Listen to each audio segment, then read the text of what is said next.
Captain Jake Morrison walked through the corridors of the largest ship ever built by human hands.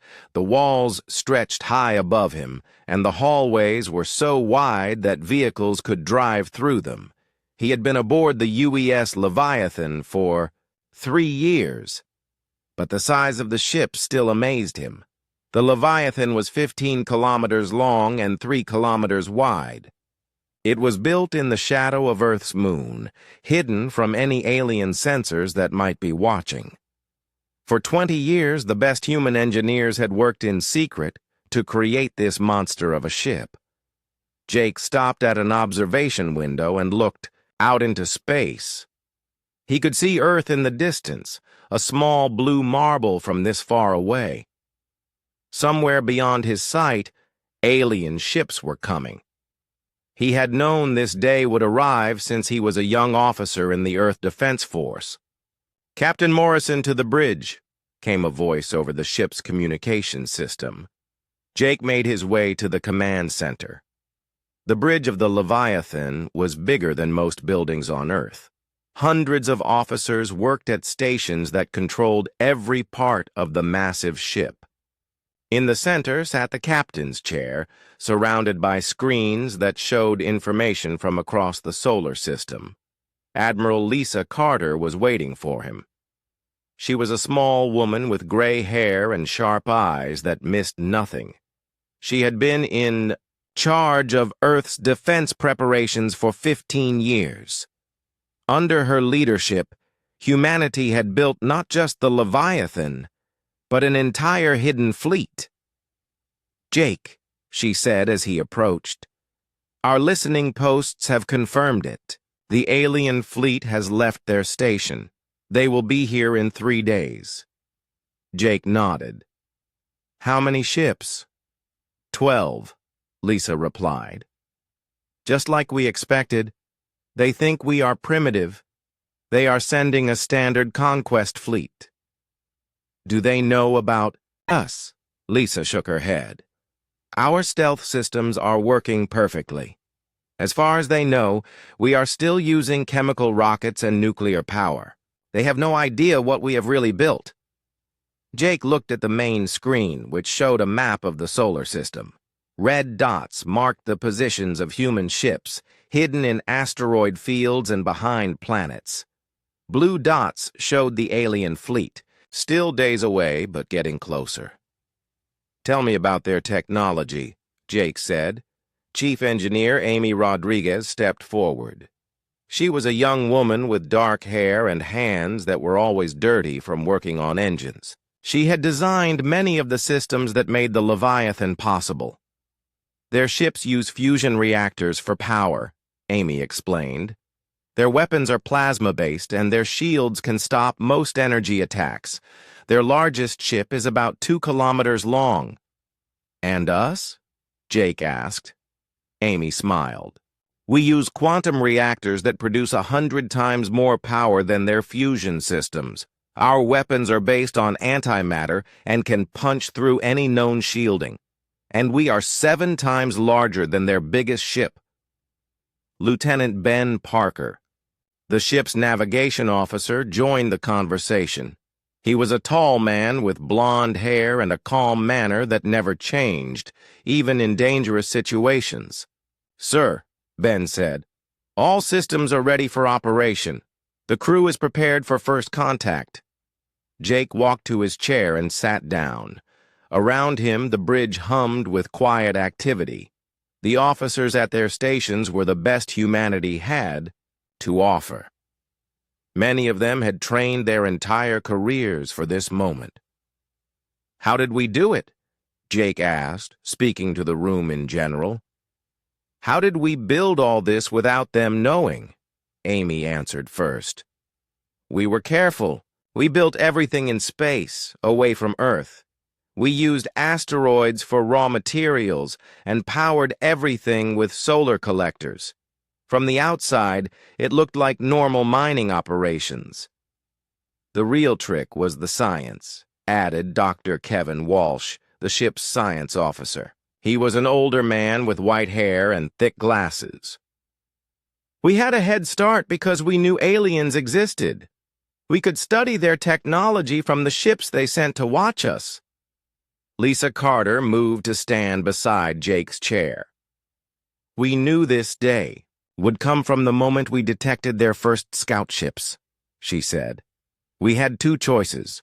We could wait and hope they would be friendly, or we could prepare for the worst. And we chose to prepare, Jake said.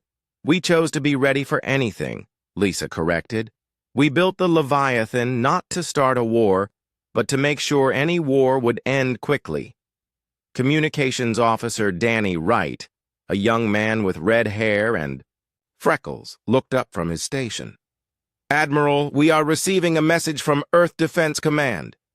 Put it on screen, Lisa ordered. The main display changed to show General Patricia Stone, the head of Earth's military forces. She was sitting in a command center deep underground, surrounded by screens showing information from around the world. Admiral E. Carter, General Stone said. All Earth forces are ready. The hidden defense platforms are powered up and waiting. The fleet is in position. We are ready for first contact. Understood, General, Lisa replied. We will handle the initial meeting.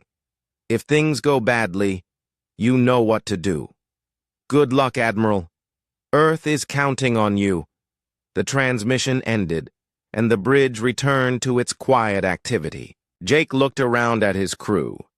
These men and women represented the best of humanity. They had spent years preparing for a meeting that might determine the future of their species. Amy, Jake said, show me our power levels. The engineer touched. Her control panel and numbers appeared on the main screen. The Leviathan's reactors were running at minimal power, but even that was enough to supply a small city.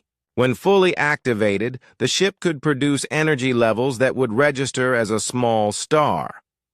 What about weapons? Jake asked. All systems are ready, Ben reported. We have enough firepower to destroy their entire fleet, but we hope we will not need to use it. We will not fire first, Jake said firmly. But if they attack us, we will respond with everything we have. Danny Wright looked up from his communication station. Captain, I am picking up signals from the alien fleet.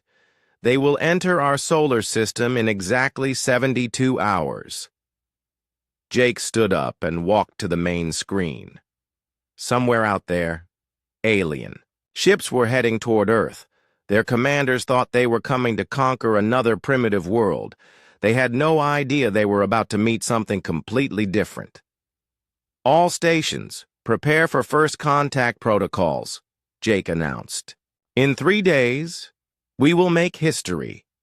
Let us make sure it is the right kind of history. The crew responded with quiet efficiency. They had trained for this moment, and they were ready. The Leviathan, humanity's greatest creation, would soon reveal itself to the galaxy.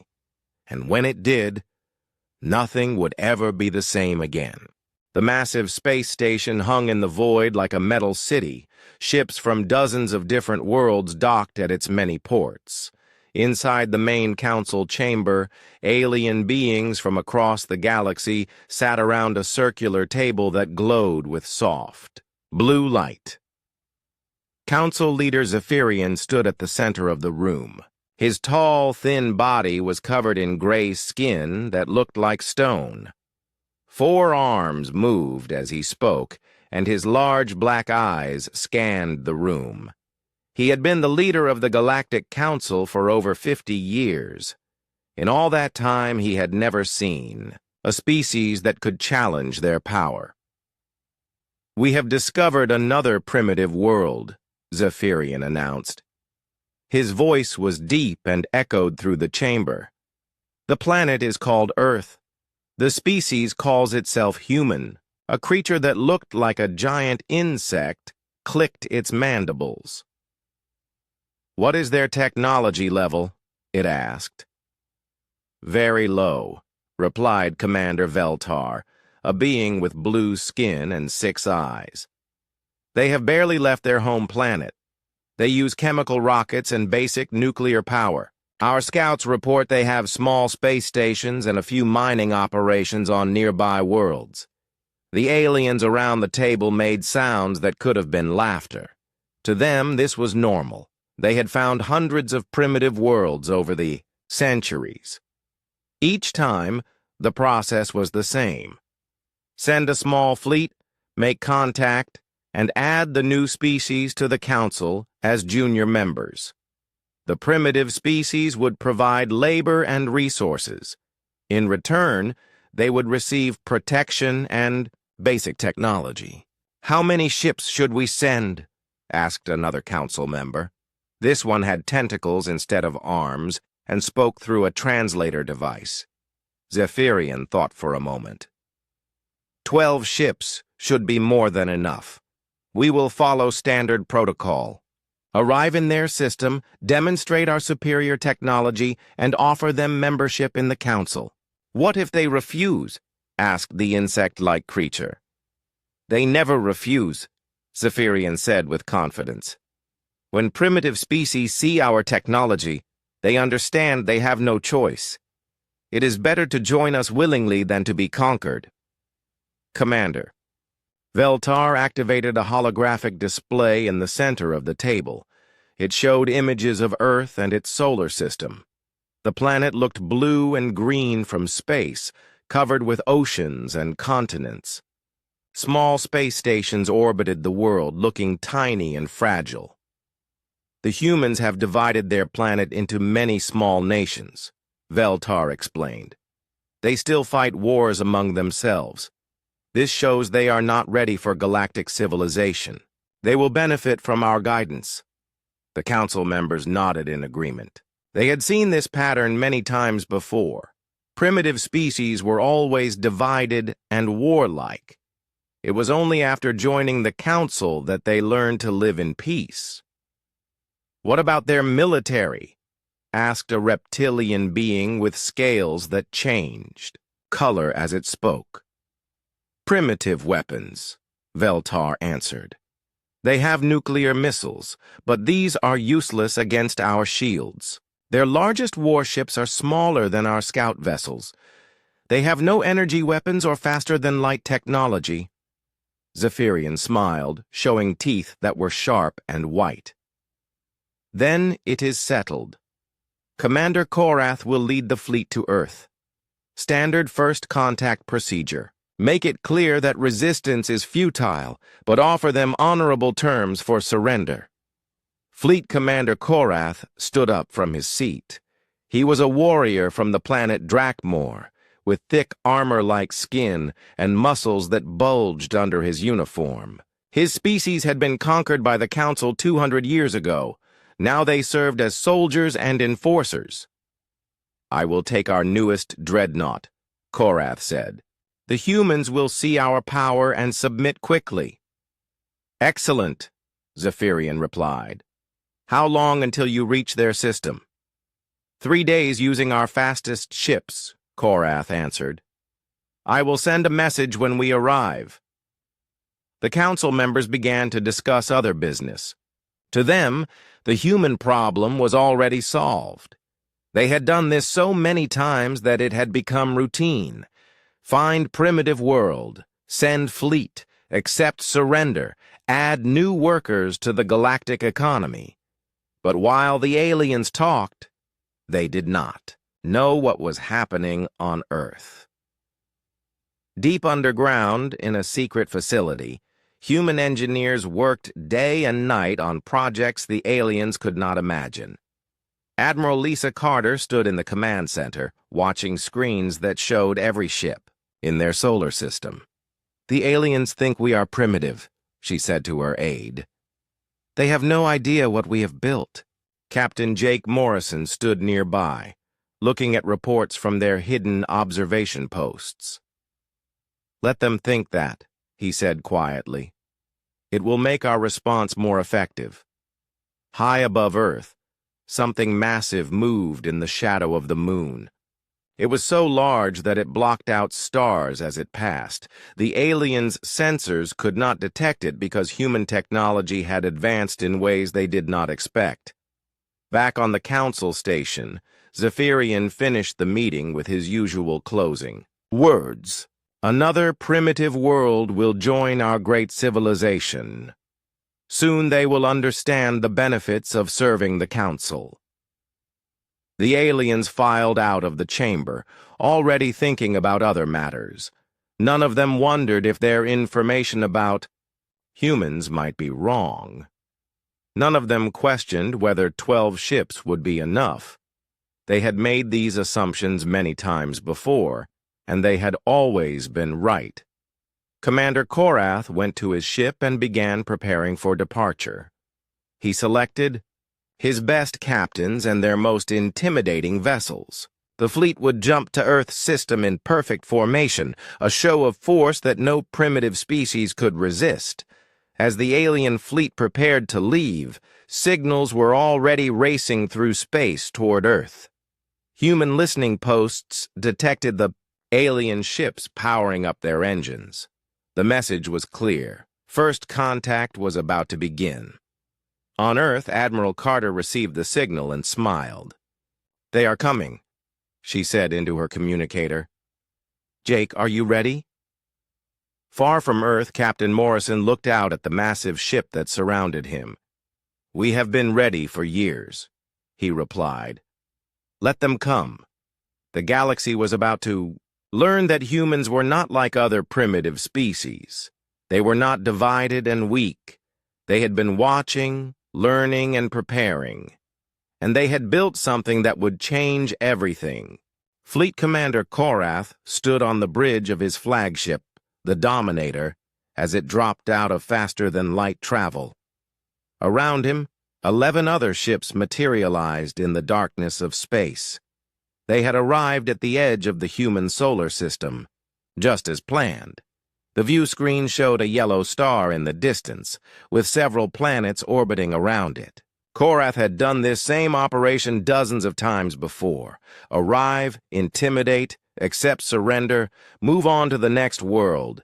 It was routine work, but it paid well and kept his crew sharp. "Report," Korath commanded.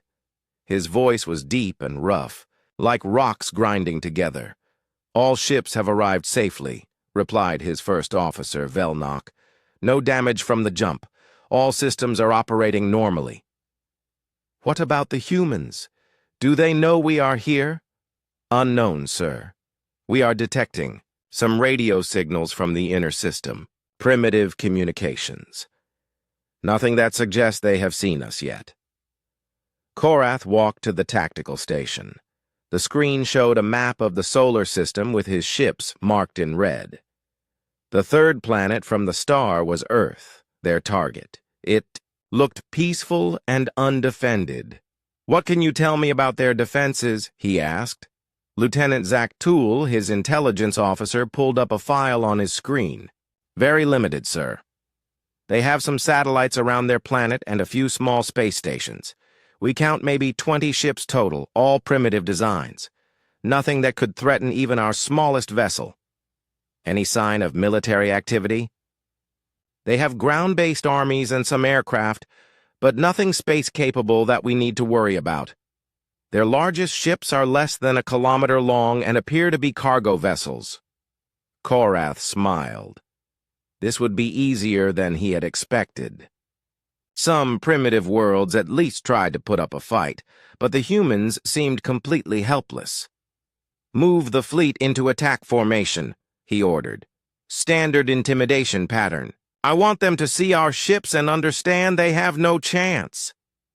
The alien fleet began to move deeper into the solar system. Their ships were sleek and dangerous-looking, with dark hulls and glowing weapon ports. The Dominator was the largest, stretching 2 kilometers from front to back. It carried enough firepower to destroy a small moon. As they traveled toward Earth, the aliens monitored human communications. Most of the radio signals were entertainment broadcasts and commercial traffic. Nothing suggested the humans knew about The alien fleet or we're preparing for battle? Sir, said the communications officer, we are receiving a transmission from Earth. It appears to be directed at us. Put it on speakers, Korath ordered. A human voice came through the ship's communications system. It was speaking in a language the aliens did not recognize, but their computers quickly translated it. Unknown vessels, this is Earth Defense Command. Please identify yourselves and state your intentions. Korath laughed. The humans were trying to sound official and important, but their technology was so primitive that the message had taken several minutes to reach the alien fleet. Open a channel, he commanded. Channel open, sir. People of Earth, Korath said, using his most intimidating voice. I am Fleet Commander Korath of the Galactic Council. We have come to offer your world membership in our great civilization. Prepare to receive our representatives. He cut the transmission and turned to his officers. How long until we reach their planet? 6 hours at current speed, replied the navigation officer. Good. That will give them time to think about our offer. Scan their planet as we approach. I want to know about their cities, their military bases, and their leaders. The alien ships continued toward Earth, their sensors reaching out to examine the human world. They detected large cities, industrial areas, and what appeared to be military installations. Everything looked normal for a primitive civilization, but the aliens did not see everything. Hidden behind Earth's moon, the UES Leviathan waited in the shadows. Its stealth systems made it invisible to the alien sensors, and its massive bulk was lost against the darkness of space. On the bridge of the Leviathan, Captain Jake Morrison watched the alien fleet approach. His tactical screens showed every enemy ship, their positions, and their weapon systems. The human computers had been analyzing alien technology for years, and they knew exactly what they were facing. Danny, Jake said to his communications officer, are you recording their transmissions? Yes, sir. We have been listening to their internal communications since they arrived. They think we are completely helpless. What are they saying? Mostly routine military chatter. They are confident this will be an easy conquest. They expect us to surrender as soon as they reach Earth. Admiral Lisa Carter, who was standing beside Jake's chair, shook her head. They have no idea what they are walking into. Should we reveal ourselves now? Asked Lieutenant Ben Parker. Not yet, Jake replied. Let them get closer. Let them commit to their attack formation. When we do show ourselves, I want it to be overwhelming. On the alien flagship, Commander Korath was growing more confident by the hour. His sensors showed no hidden defenses, no secret weapons, no signs that the humans were anything more than they appeared to be. Sir, reported the science officer, we have completed our scan of their planet. Population approximately 8 billion. Technology level consistent with early space age. No advanced weapons detected. Any signs of resistance? None, sir. A few of their primitive ships have moved away from our approach vector, but this appears to be normal civilian traffic avoiding our fleet. Korath was pleased. Some primitive worlds tried to hide their weapons or spring surprise attacks. The humans seemed to be accepting their fate with dignity. Time to Earth orbit? 2 hours, sir. Signal the fleet. All ships are to take standard positions around the planet. Make sure the humans can see us from their surface. I want them to understand the size of the force they are facing. The alien ships spread out as they approached Earth. Each one took a position that would give them a clear view of the planet's major cities. From the ground, humans would be able to see the alien vessels as bright spots of light in the sky. But as the aliens moved into their attack positions, they remained unaware of what was watching them. The Leviathan tracked every movement, every command, every tactical decision. Human engineers made final preparations to their massive ship, checking systems that the aliens could not even imagine. "Fleet in position," reported Korath's first officer. "Excellent. Open a channel to the planet. It is time to make our formal offer." Korath straightened his uniform and prepared to address the human race. In his experience, this was the moment when primitive species realized they had no choice but to surrender.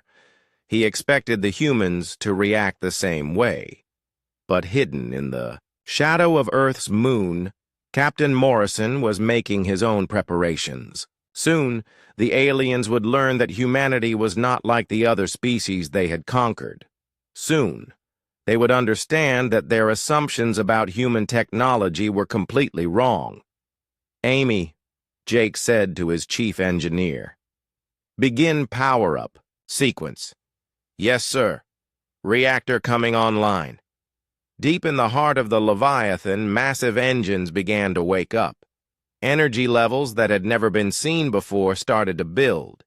And in the darkness of space, something was about to reveal itself that would change the galaxy forever.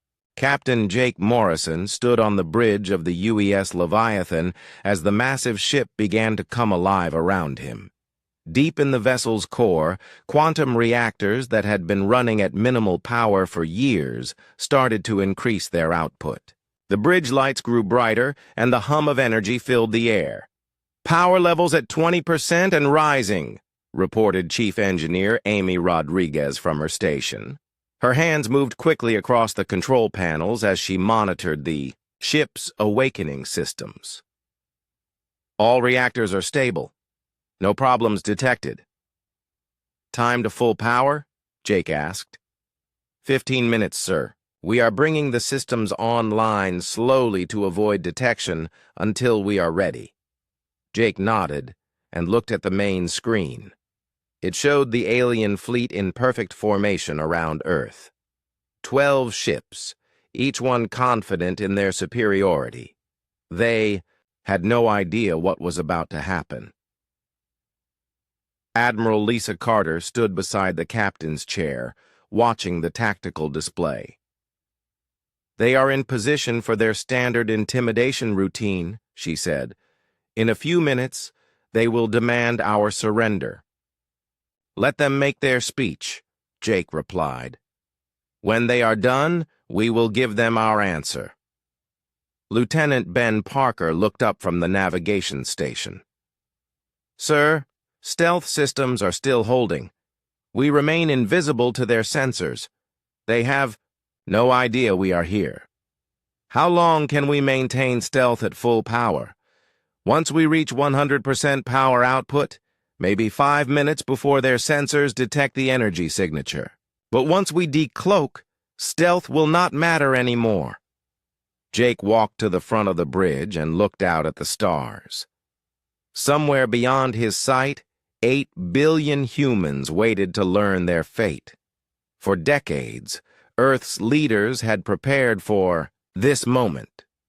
They had built weapons, trained soldiers, and created plans for every possible scenario.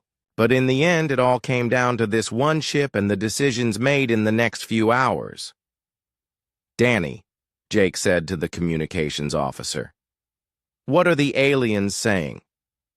Communications officer Danny Wright adjusted his headset and listened to the alien transmissions. "They are preparing to broadcast to Earth, sir. Commander Korath is about to make his surrender demand." "Put it on speakers. I want to hear what he has to say." The bridge filled with the rough voice of the alien commander. The ship's computers translated his words into English as he spoke. "People of Earth," Korath's voice echoed through the bridge. "I am Fleet Commander Korath of the Galactic Council. Your world has been selected to join our great civilization. You will surrender your weapons, accept our authority, and provide workers for our industrial needs. In return, we will protect you and give you basic technology. You have 1 hour to respond with your acceptance."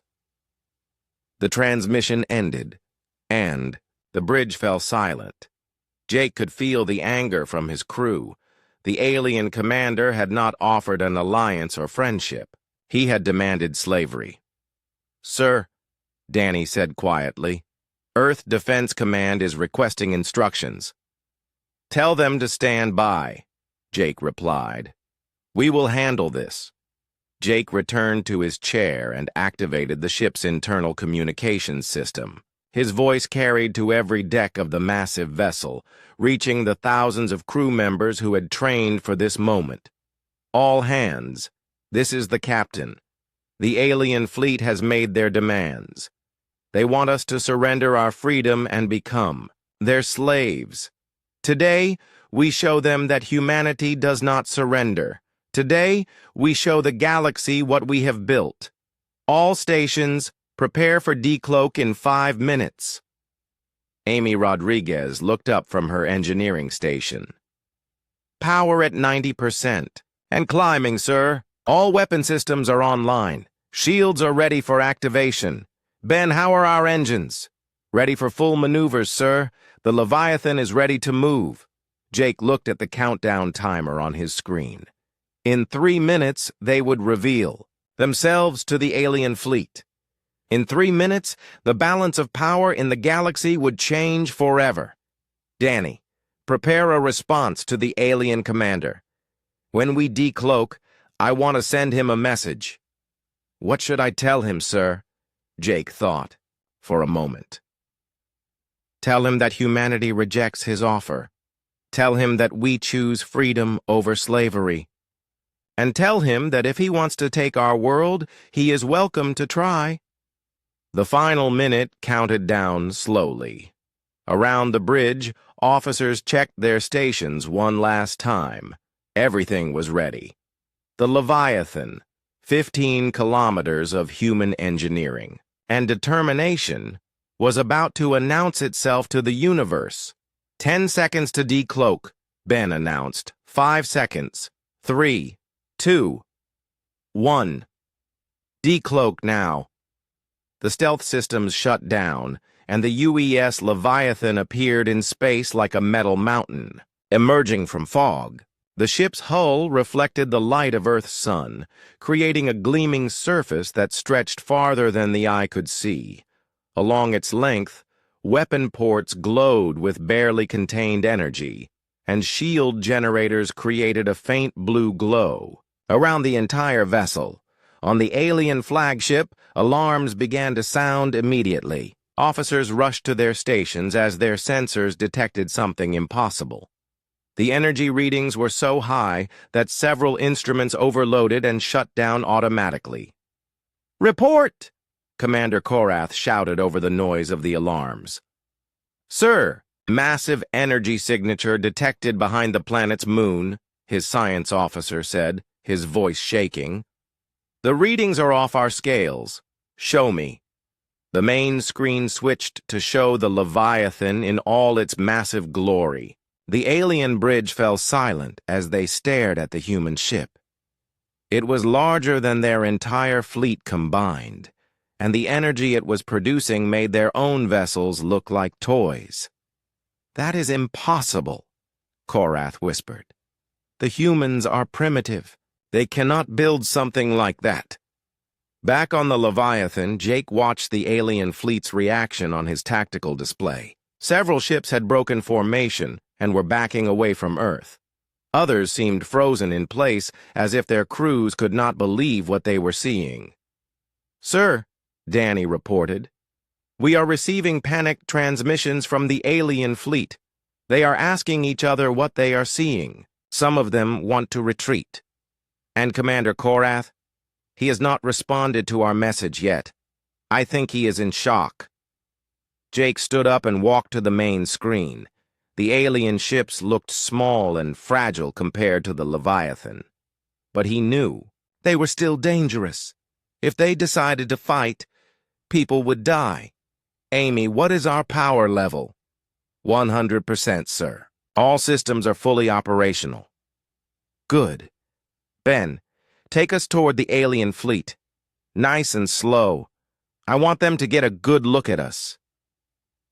The Leviathan began to move away from the moon, its massive bulk gliding through space with surprising grace. As it moved, the ship's gravitational field affected nearby space debris, pulling small asteroids and pieces of ice into orbit around the hull.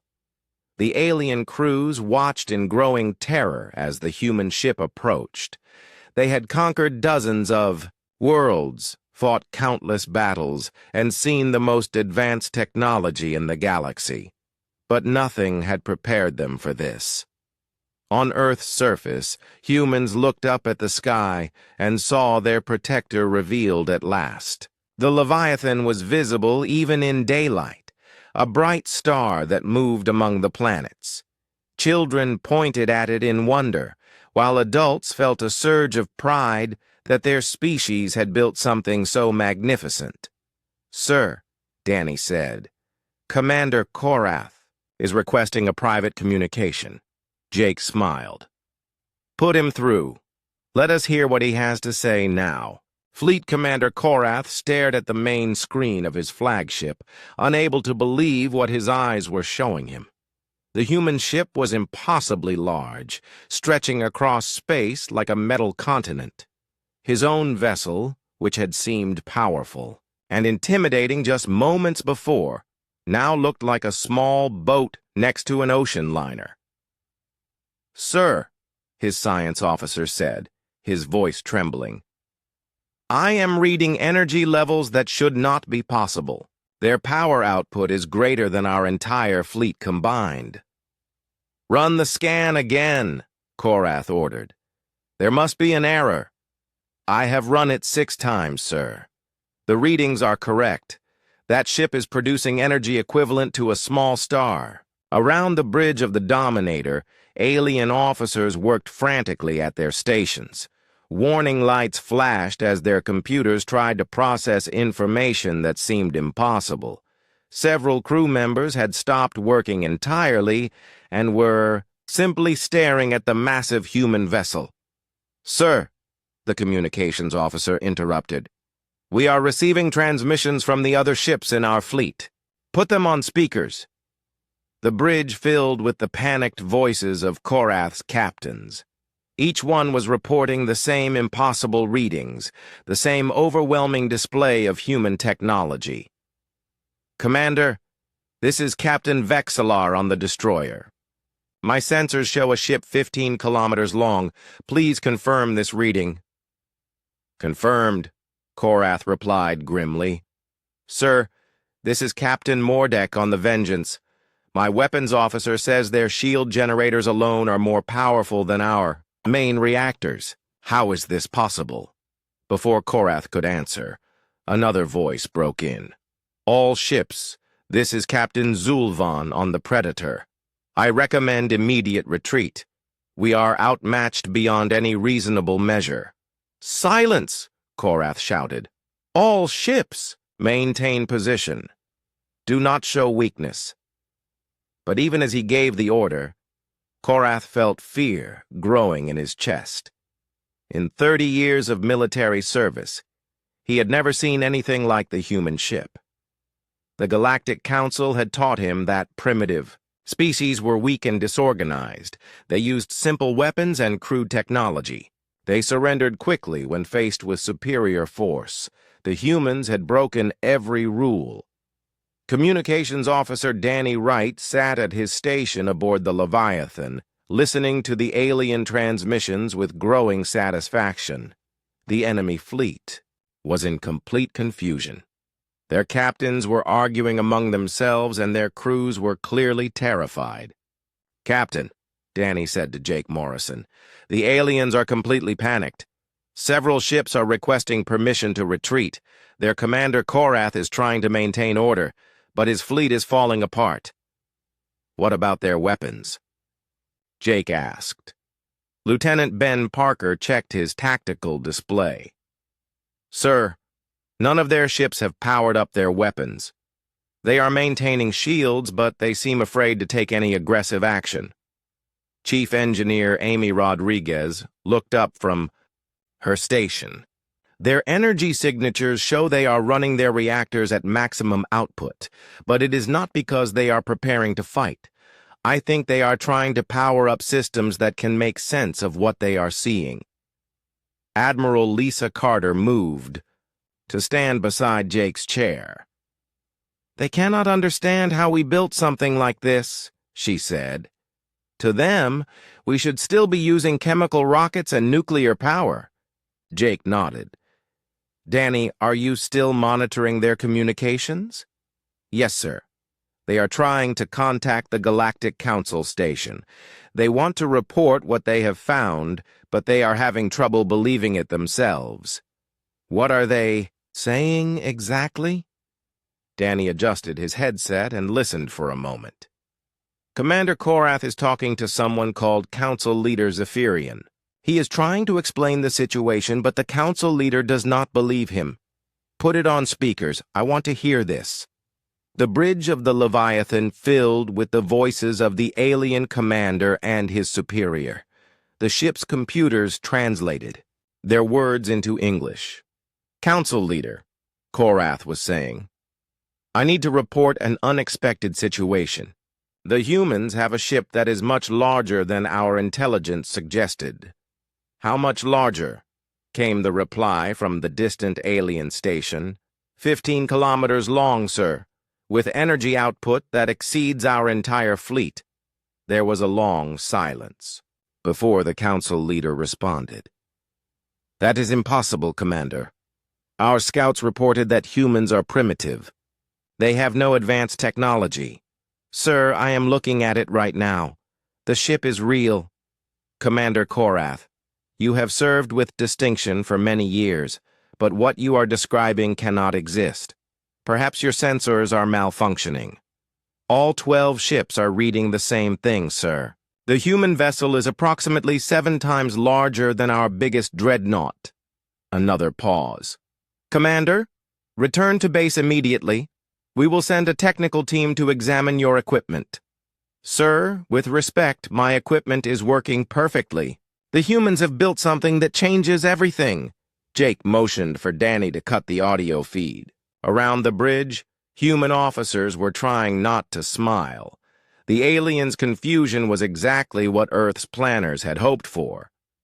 Sir, Ben reported, 2 of the alien ships are backing away from Earth.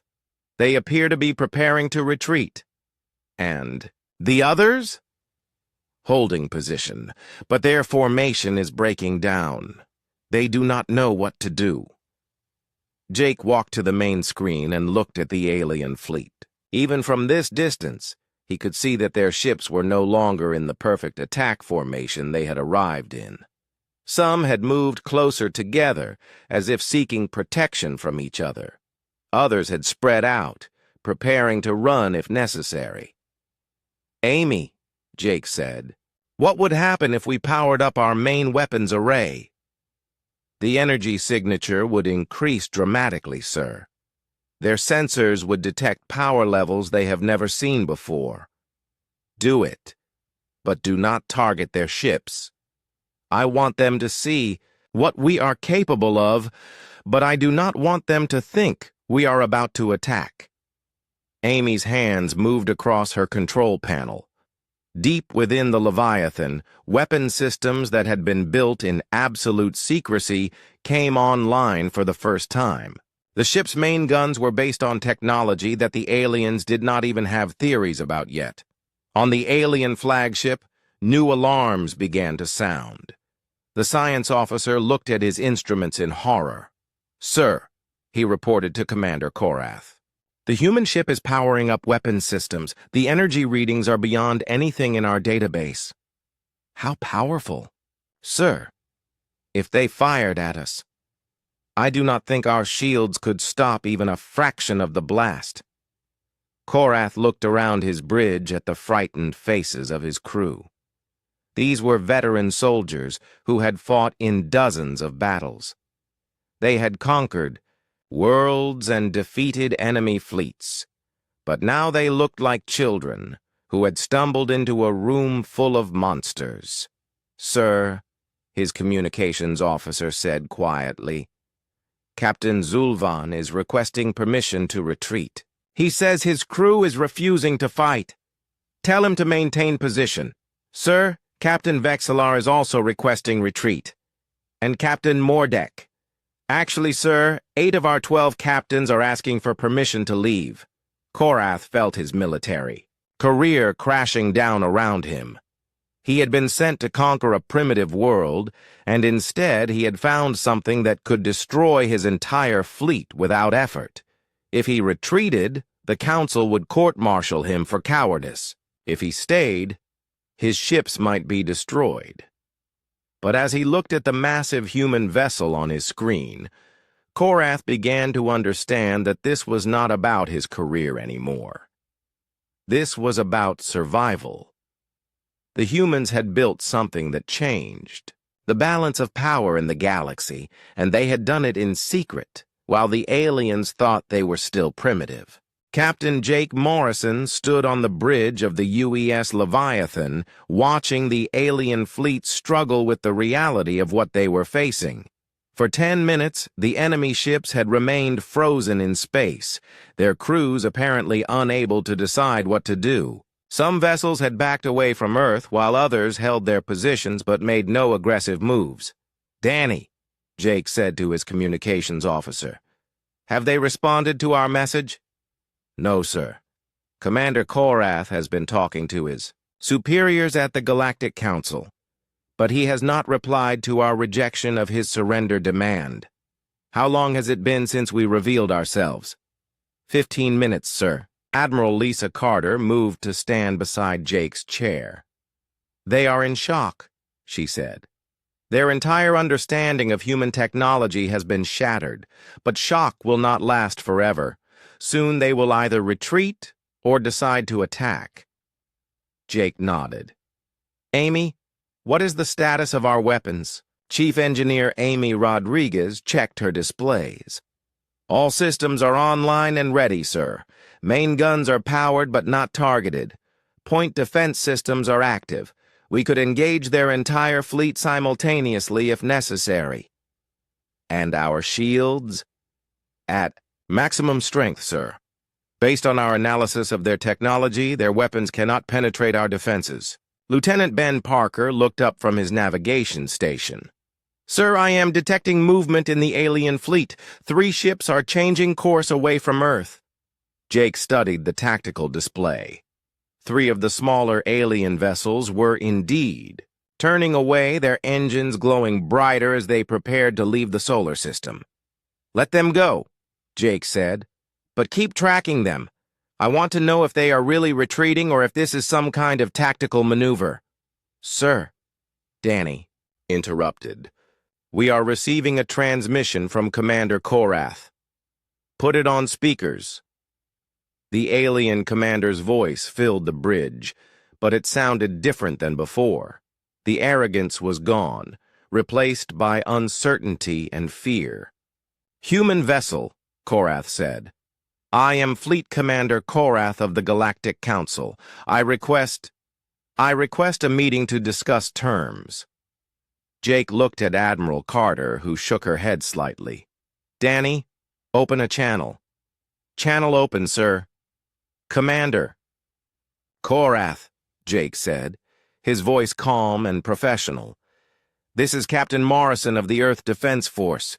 You came here to demand our surrender. You offered us slavery in exchange for protection we do not need. There are no terms to discuss." There was a long pause before Korath replied. "Captain Morrison, perhaps there has been a misunderstanding. The Galactic Council seeks only peaceful cooperation with all species. You gave us 1 hour to surrender our weapons and provide workers for your industries. That does not sound like cooperation." Another pause. "Captain, your ship is impressive.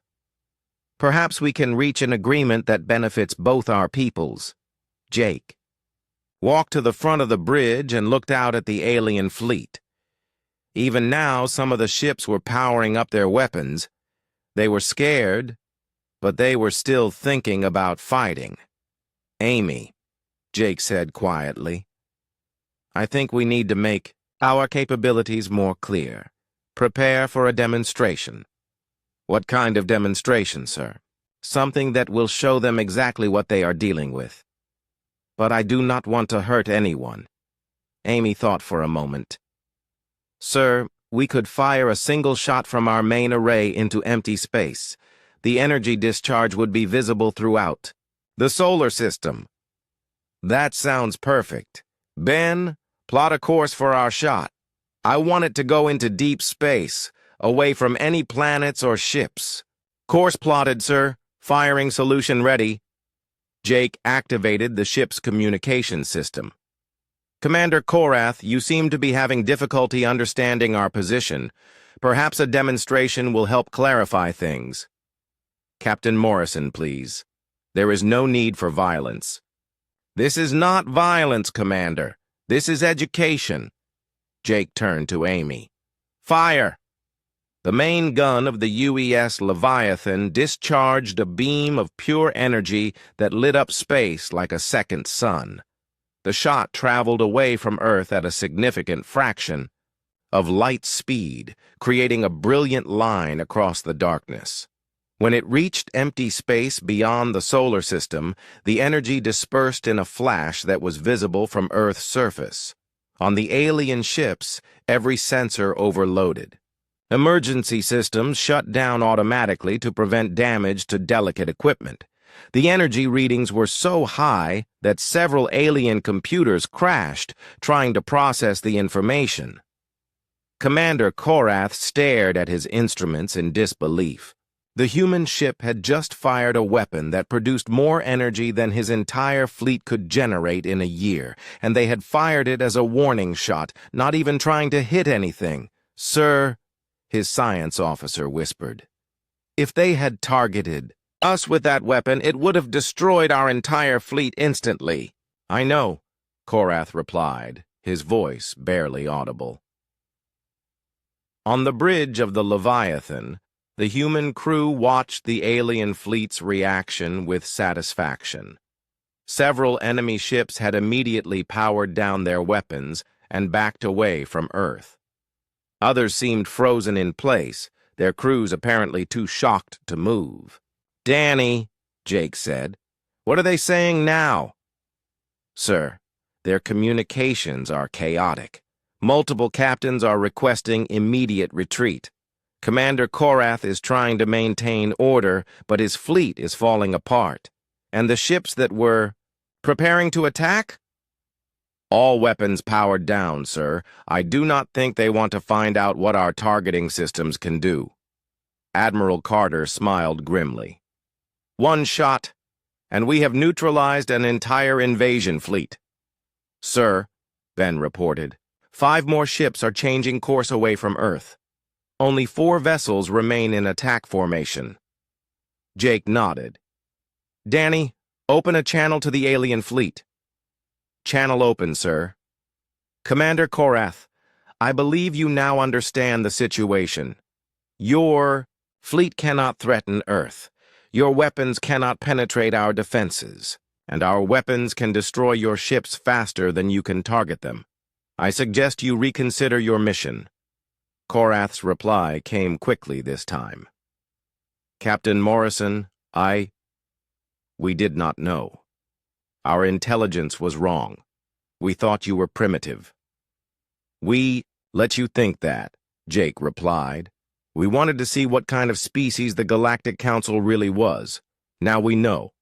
Captain, please. My crews are afraid. Many of my ships want to retreat. Can we reach some kind of understanding?" Jake looked at Admiral Carter, who nodded. "Commander, you may return to your council and report what you have seen. Tell them that humanity is not interested in joining their empire as slaves, but tell them also that we are not interested in conquest. We want peace, but we will defend ourselves if attacked." "And if the council sends a larger fleet?" Jake smiled. though the alien commander could not see it. "Commander, this is one ship. We have been building in secret for 20 years. How many ships do you think we have?" The lie was perfectly timed. The truth was that the Leviathan was unique, the only ship of its class. But the aliens did not know that, and their imagination would fill in the blanks. "One ship?" Korath's voice was barely a whisper. "One ship," Jake confirmed. "For now." The alien fleet began to retreat immediately. Within an hour, all 12 ships were gone, jumping back to faster-than-light travel as quickly as their engines could manage. They left behind a solar system that would never be the same. On Earth, people celebrated in the streets. They had seen the flash of the Leviathan's weapon and knew that their protectors had saved them. But in the depths of space, Captain Morrison and his crew prepared for what would come next. The galaxy now knew that humanity was not primitive.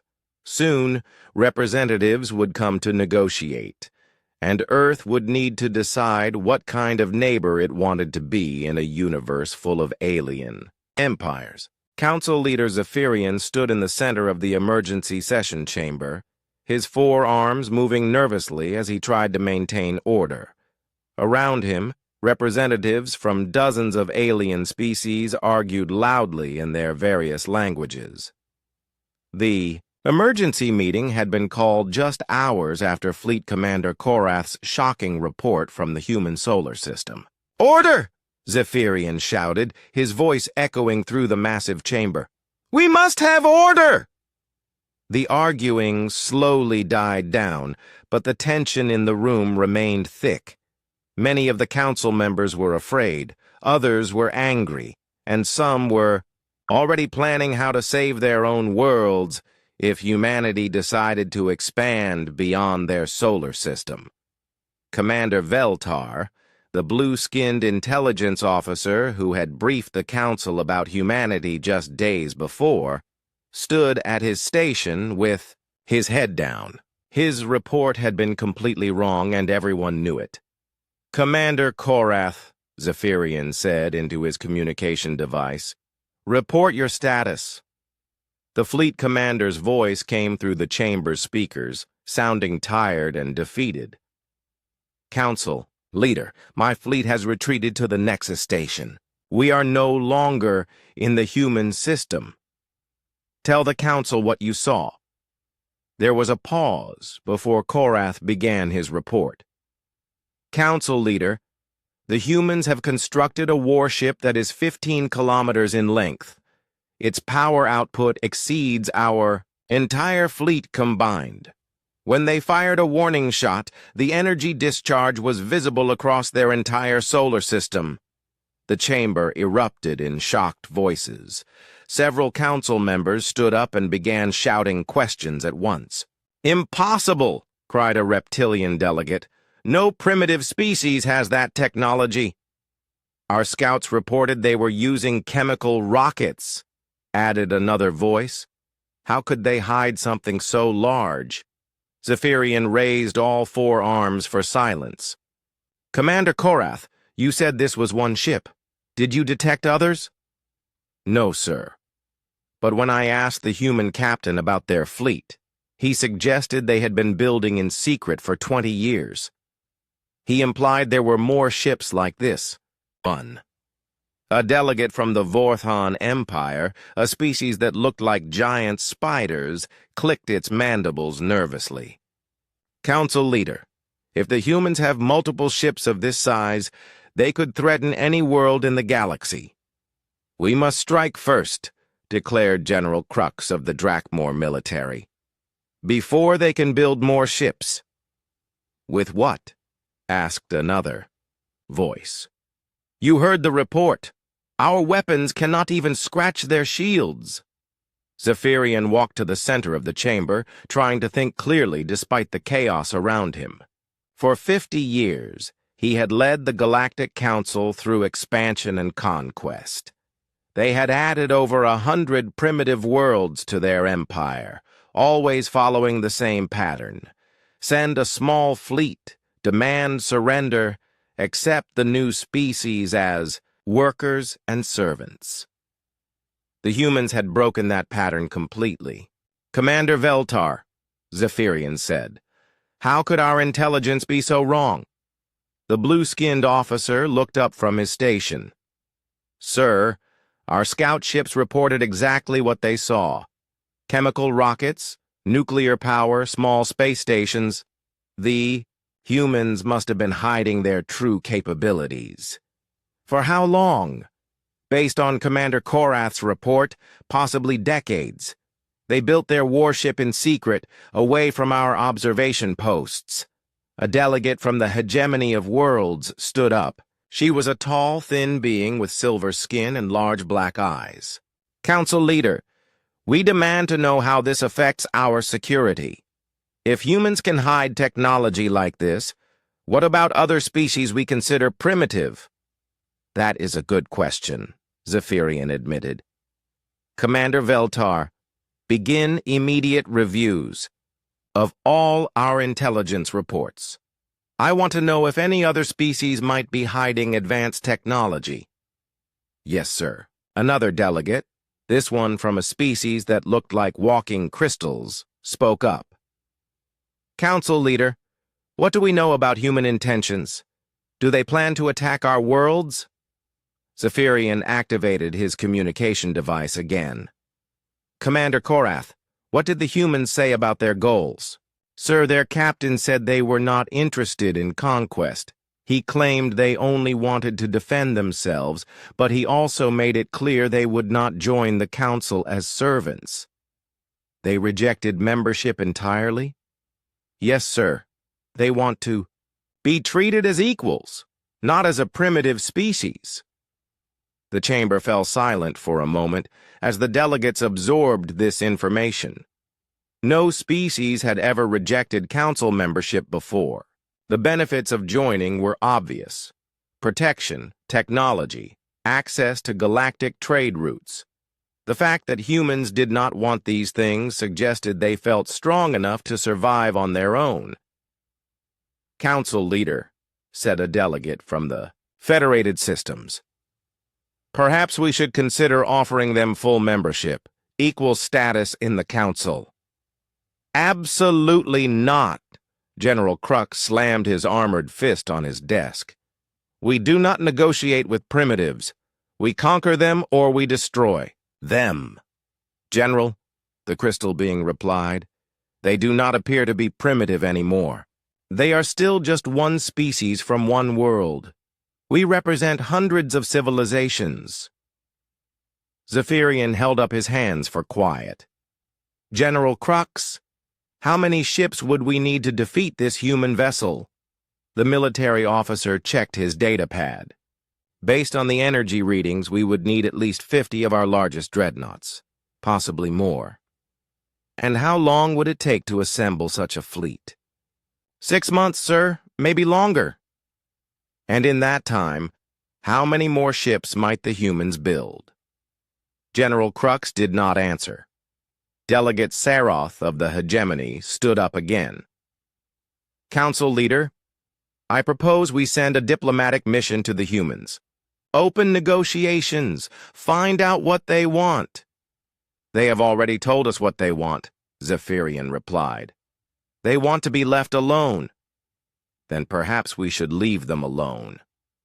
"Unacceptable," General Crux growled. "If we show weakness now, other species will think they can defy us too."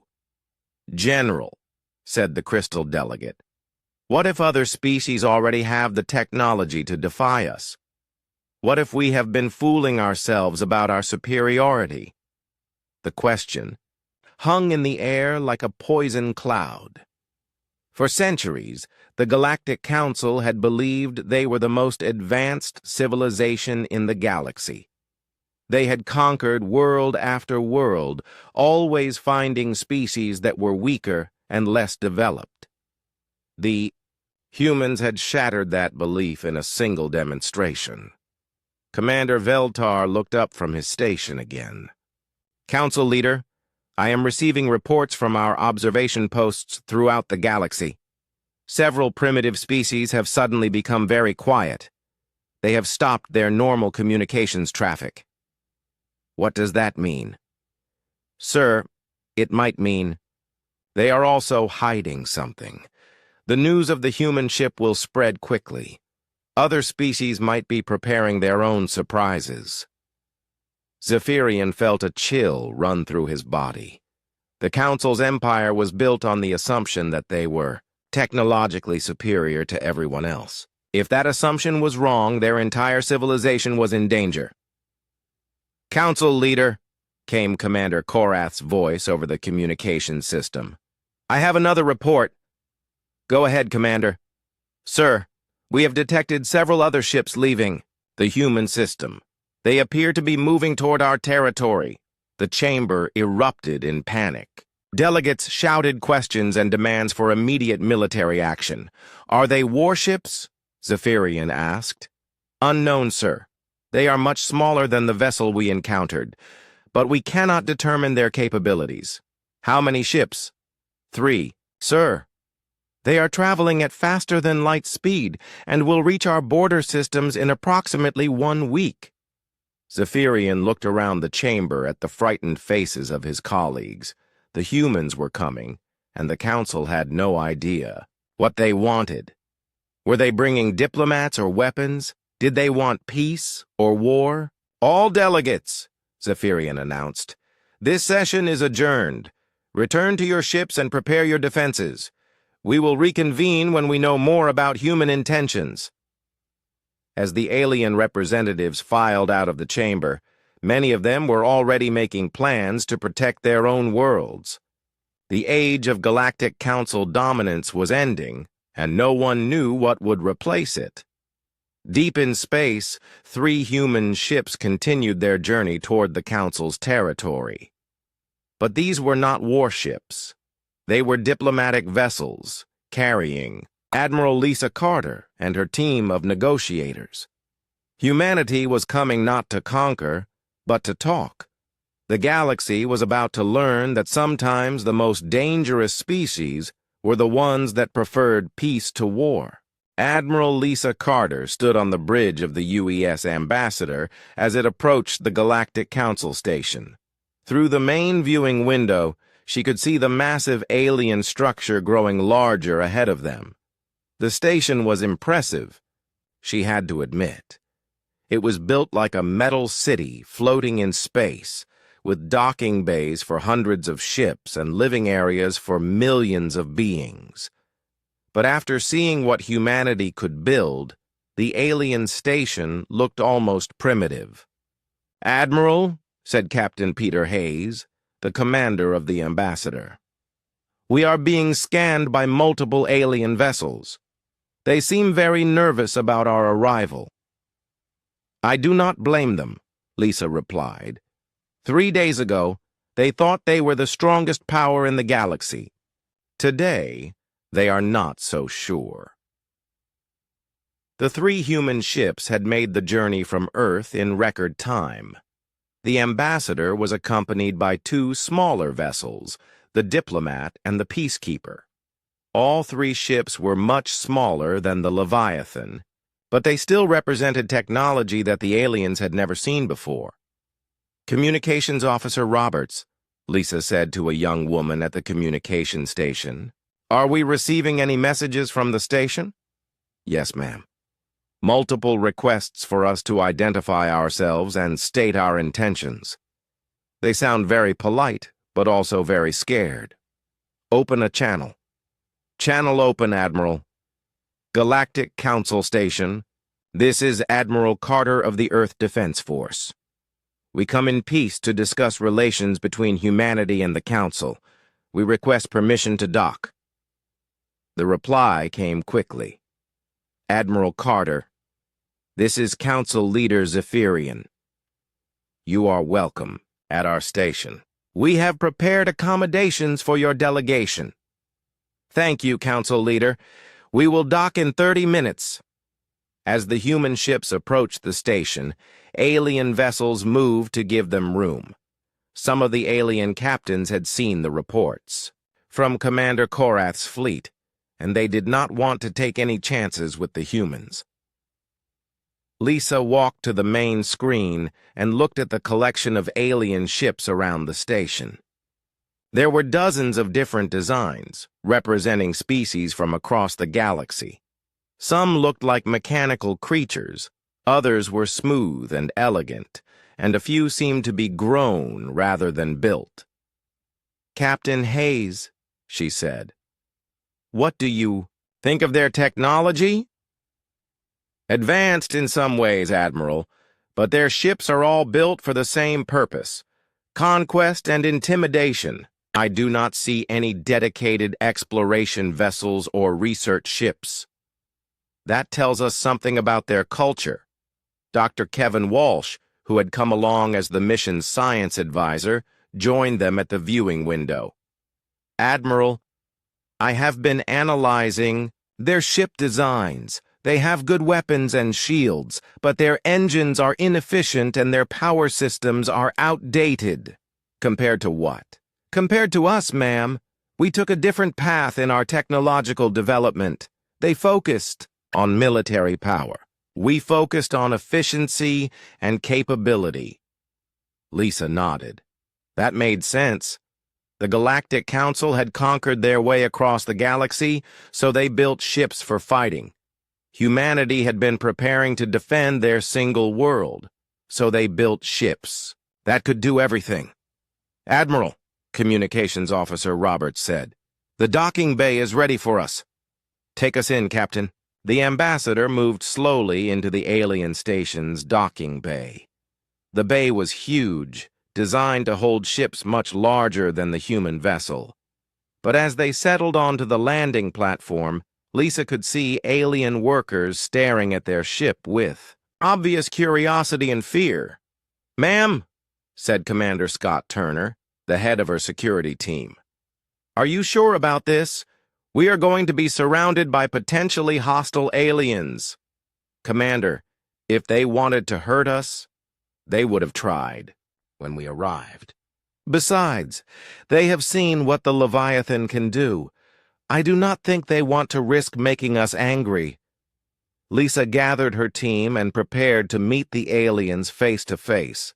She wore her best dress uniform, with medals that represented humanity's greatest achievements. Dr. Walsh carried a briefcase full of scientific data that would prove human technological capabilities. Communications Officer Roberts would serve as translator, using equipment that could handle dozens of alien languages. The airlock opened and Lisa stepped onto the alien station for the first time. The gravity was slightly heavier than Earth normal, and the air smelled different, but her suit's systems adjusted automatically. Council leader Zephyrian was waiting for them, along with several other alien officials. Up close, the alien leader looked even more imposing than he had on the communication screens. He was tall and thin, with gray skin and 4 arms that moved independently of each other. "Admiral Carter," Zephyrian said, his voice translated by both human and alien devices. "Welcome to our station. I am Council Leader Zephyrian." "Thank you for receiving us, Council Leader. This is Dr. Walsh, our science advisor, and communications." "Officer Roberts, please follow me. We have prepared a meeting room where we can discuss the situation." As they walked through the station's corridors, Lisa noticed that other aliens stopped to stare at the human delegation. Word of the encounter with the Leviathan had clearly spread throughout the station.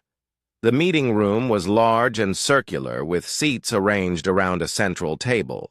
Representatives from dozens of alien species were already waiting, their various forms creating a bizarre collection of creatures that looked like they had come from different planets, which, Lisa realized, they had.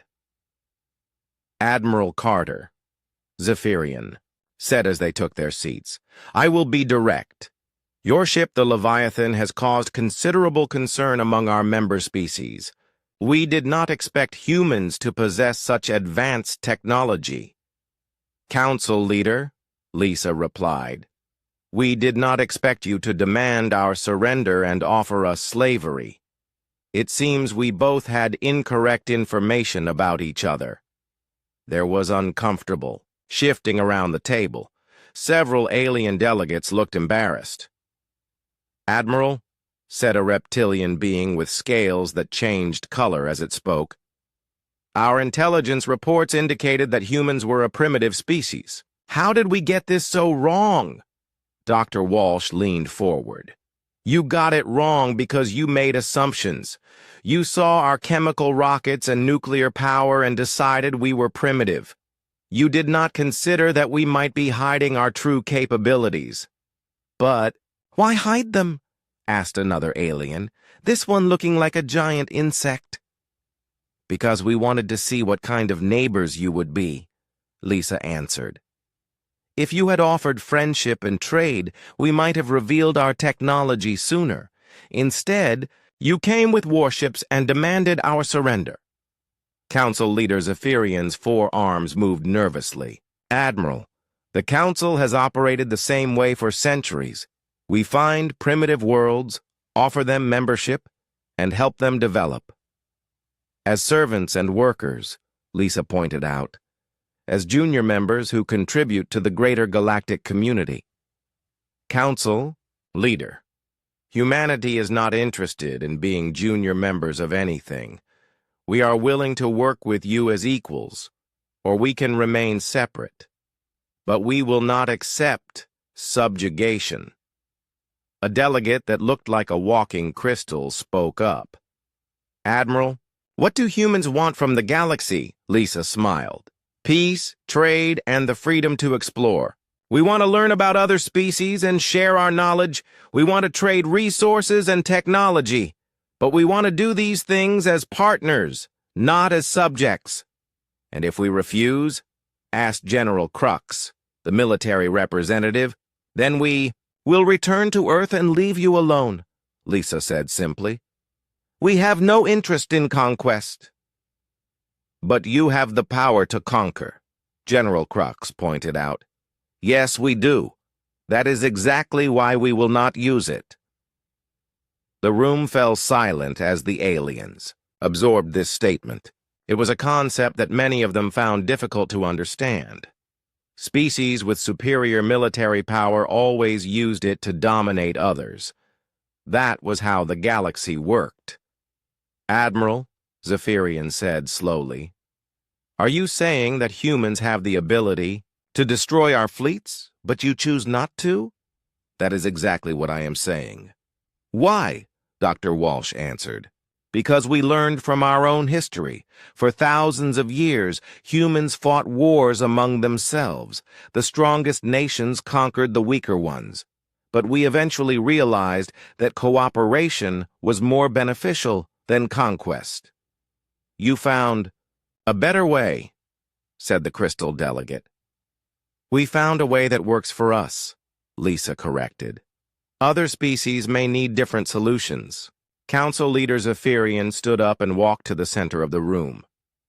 Admiral Carter, the Galactic Council would like to offer humanity full membership, equal status with all existing members, complete access to our trade networks and technology. That is generous, Council leader, but we have conditions. What conditions? First, no more conquest fleets. If you find a primitive species, you offer them genuine partnership, not slavery. Second, all current servant species must be given the option to become full members or to leave the Council entirely. Third, the Council's military will be used only for defense, not for expansion. The room erupted in angry voices. Many of the alien delegates were shouting objections in their various languages. Impossible! General Crux roared. You cannot change thousands of years of galactic law. General, Lisa said calmly, we are not changing anything. We are simply telling you what we require for our participation. You are free to refuse." "And if we refuse?" Zephyrian asked. "Then we return to Earth. But I should mention that the Leviathan is not our only ship. We have been building in secret for 20 years. How many ships do you think we have?" It was the same bluff Captain Morrison had used, but it worked just as we